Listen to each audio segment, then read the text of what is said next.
This video is for those editors who are still using Final Cut Pro 7 but are hesitant to upgrade to Final Cut Pro 10. Version 10 is not only totally different from previous versions of Final Cut, it's also different from any other existing nonlinear editing system. I hope to shed some light on some of the major changes so you can feel more at home when and if you make the switch. Let's get started. Before we even open Final Cut Pro 10, it's best to understand the way it handles media management. In previous versions of Final Cut, the most basic file type was the project file, which contained all of your editing decisions but not any actual media. Your media resided in another location on your scratch disk, and the link between it and the project file had to be maintained. You also had a Final Cut Pro Documents folder on your scratch disk where your render files and backups were stored, which also had to maintain a connection to the project file. This is similar to how most NLEs operate. The required files are kept in several locations, and the connections between them must be maintained. In Final Cut Pro 10, the most basic file type is called a library. A library can be stored anywhere and contains not only your edits, but your render files, backups, and can even include copies of your original media and your transcoded media. This makes it really easy to share and move projects without having to worry about maintaining connections. Everything goes along with a library file. Now, all media is managed through the Final Cut Pro 10 interface and not through the Finder. In fact, if you click on the library file in the Finder, you won't see a folder structure at all. However, if you right-click on it and choose Show Package Contents, you'll be able to see all the relevant files and folders.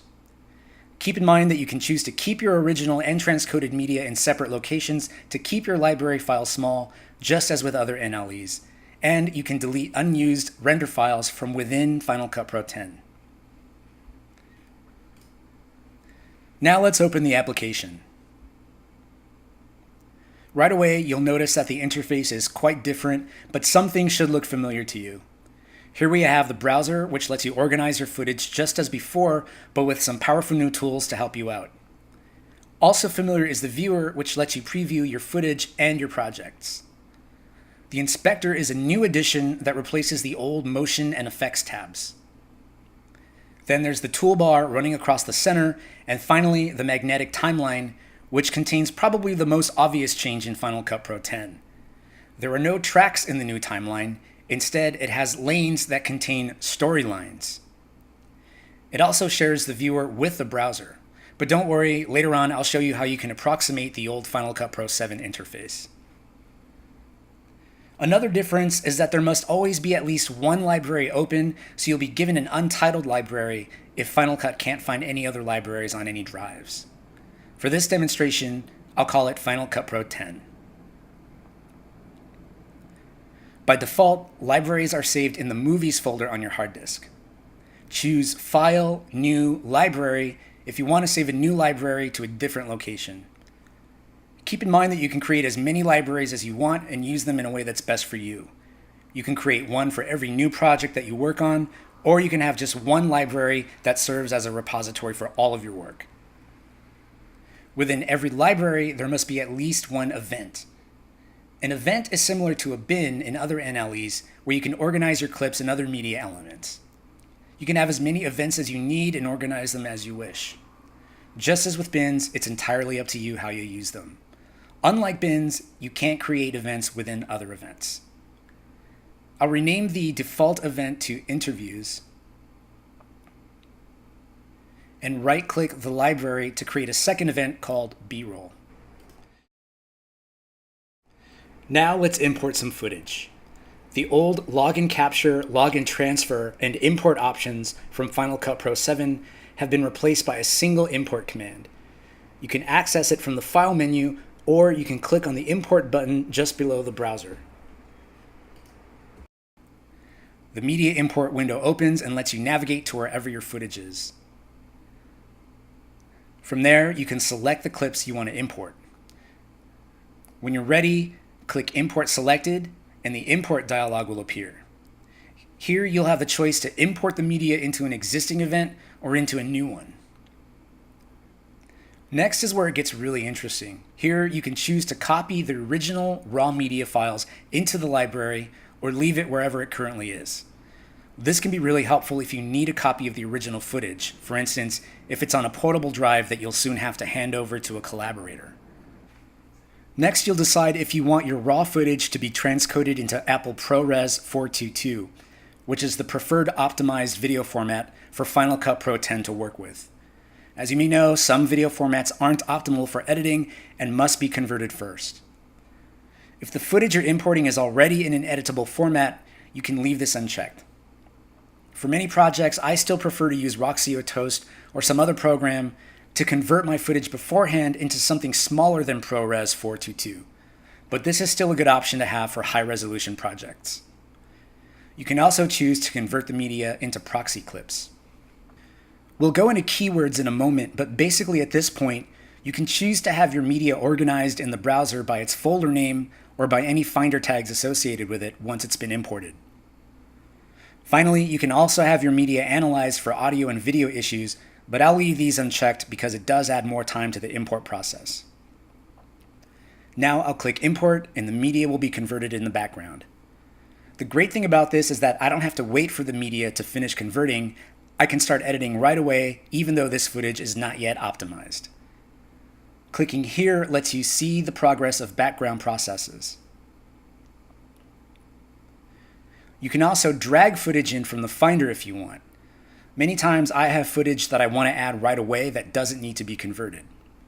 So under Final Cut Pro Preferences Import, you have similar import settings for drag and drop importing. Here I'll choose to leave my original footage in place without copying it into my library and without transcoding it.